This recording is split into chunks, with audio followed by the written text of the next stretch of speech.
네, 박근혜 전 대통령이 내일 구속된 이후 처음으로 서울구치소에서 조사를 받습니다. 네, 이런 가운데 검찰은 이르면 이번 주 우병우 전 민정수석을 소환해 수사에 속도를 낼 전망입니다. 취재기자 연결하겠습니다. 김태민 기자.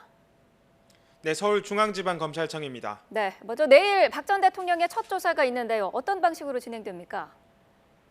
네, 검찰은 내일 박근혜 전 대통령이 구속된 지 나흘 만에 첫 조사를 실시합니다.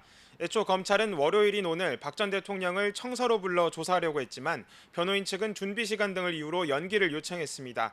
아울러 심리적 준비 상황과 경호 문제 등을 이유로 구치소 조사를 요청하면서 방문 조사 형식이 최종 확정됐습니다. 검찰은 오는 17일부터 시작되는 대선 선거운동에 앞서 박 전 대통령을 재판에 넘긴다는 방침입니다. 이에 따라 그동안 파악한 혐의를 보다 확실하게 입증할 수 있도록 박 전 대통령을 상대로 세부 사실관계 등을 더 따져 물을 전망입니다. 박 전 대통령 측의 법적 대응 전략에도 어떤 변화가 있을지 주목되는 부분입니다. 법원이 혐의를 완강히 부인해온 박 전 대통령의 태도에 비춰 증거인멸의 우려가 있다는 판단을 내린 상황이기 때문입니다.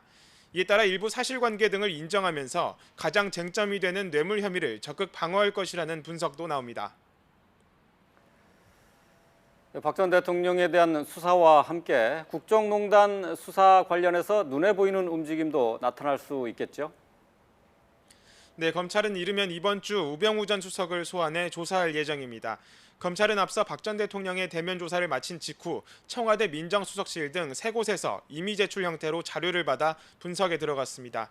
우 전 수석의 비리 혐의를 입증할 증거 확보에 주력한 건데요. 민정수석으로서 과도하게 직권을 남용한 점이 주된 혐의입니다.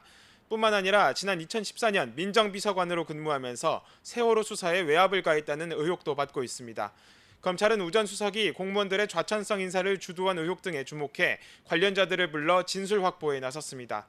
또 이른바 제 식구 감싸기 논란을 피하기 위해 민정수석실에 파견됐던 검사를 비롯해 다른 검찰 관계자들도 잇따라 조사한 것으로 알려졌습니다. 검찰이 특검에 이어 구속영장을 재청구할지도 관심인데요. 앞서 박영수 특검은 세월호 수사 압력 같은 것은 솔직하게 압력이 인정된다며 영장을 재청구하면 100% 발부될 것이라고 주장하기도 했습니다. 지금까지 서울중앙지검에서 YTN 김태민입니다.